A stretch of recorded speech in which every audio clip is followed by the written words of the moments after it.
আসসালামু আলাইকুম সবাইকে। সেদিন যে সোফার ফোমগুলো শুকাতে দিয়ে কাভারগুলো ধুয়ে দিয়েছি, তো কয়েকদিন যাবত এগুলো এমনিতেই পড়ে আছে। আমি গিয়ে ফোমের মধ্যে কাভারগুলো খুব ভালোভাবে সেট করতে পারছি না, তো এই তো একটা আঙ্কেলকে দিয়ে এখন কাভারগুলো ফোমের মধ্যে ভালোভাবে সেট করে নিচ্ছি। তো নিজের সংসার তো নিজের কাজ নিজেই করতে হবে, তো সারাক্ষণ এইভাবেই টুকিটাকি কাজ করতেই হয়। এই মুহূর্তে যারা আমার ভিডিওটি দেখা শুরু করেছেন, প্লিজ একটা লাইক দিয়ে ভিডিওটি দেখা শুরু করবেন। সেই সাথে যারা নতুন এসেছেন প্লিজ চ্যানেলটাকে সাবস্ক্রাইব করে দিবেন, আর যারা অলরেডি সাবস্ক্রাইব করেছেন তাদেরকে অসংখ্য ধন্যবাদ। তো এগুলো হচ্ছে নদীর মাছ। তো আপনাদের ভাইয়া গিয়ে 3-4 আইটেমের নদীর মাছ একদম বাজার থেকে কেটে নিয়ে আসছে। তো এখন গিয়ে আমি মাছগুলো খুব ভালোভাবে ধুয়ে পরিষ্কার করে এরপর গিয়ে ফ্রিজে তুলে নেব। মাছ ধোয়া এমনকি মাছ গোছানোর সম্পূর্ণ ভিডিওটা শেয়ার করতে পারি নাই। একা হাতে ভিডিও করে আবার এতগুলো মাছ ধুয়ে গুছিয়ে রাখা অনেক সময়ের ব্যাপার।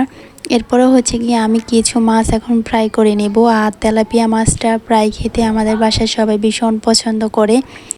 মাছ ভাজিটা চুলার উপরে বসিয়ে দিয়ে এরপরে একটু বেডরুমে দিকে গিয়েছিলাম, গিয়ে দেখি যারা বিবি সাজুগুজু করতেছে একটা মোড়ার উপরে দাঁড়িয়ে ড্রেসিং টেবিলটা খোলে।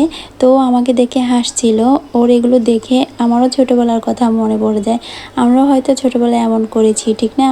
তো আমাকে বলতেছে, আম্মু তুমি আমার ভিডিও করো আর আমি সাজুগুজু করি। তো গিয়ে অন্য কিছু দিয়ে সাজুগুজু করবে না, ওর যে বেবি কসমেটিক্সগুলো আছে ওইগুলো দিয়ে ও সাজুগুজু করতেছে।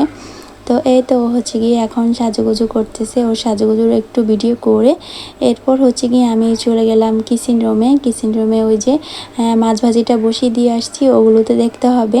তো মাছ ভাজি একটু উল্টাতে না উল্টাতে আপনাদের ভাইয়া চলে আসছে বাসায়। আপনাদের ভাইয়া গিয়েছিল সবজি বাজার নিয়ে আসতে। তো বাসায় কোনো সবজিই ছিল না, তো সবজি বাজার নিয়ে আসছে আর সাথে গিয়ে যারা বিবির জন্য কিছু খাবার নিয়ে আসছে। আর আপনাদের ভাইয়া বাহির থেকে আসলে যারা বিবির জন্য কিছু না কিছু খাবার হাতে করে নিয়ে আসতেই হবে, না আসলেও তো কান্নাকাটি শুরু হয়ে যাবে। তো এখন আপনাদেরকে এক পলক দেখিয়ে দিচ্ছি কি কি সবজি বাজার নিয়ে আসছে।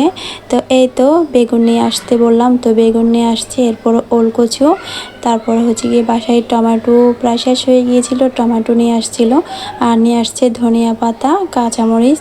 এই তো আজকে সবজি বাজার এগুলোই নিয়ে আসছে আপাততের জন্য। এখন আমি মাছটা ফ্রাই করে নিব। তো আমার ভিডিওটা কেমন লেগেছে অবশ্যই কমেন্ট করে জানাবেন। তো আমার ভিডিওটা এই পর্যন্তই। সবাই ভালো থাকবেন। আল্লাহ হাফেজ। আসসালামু আলাইকুম।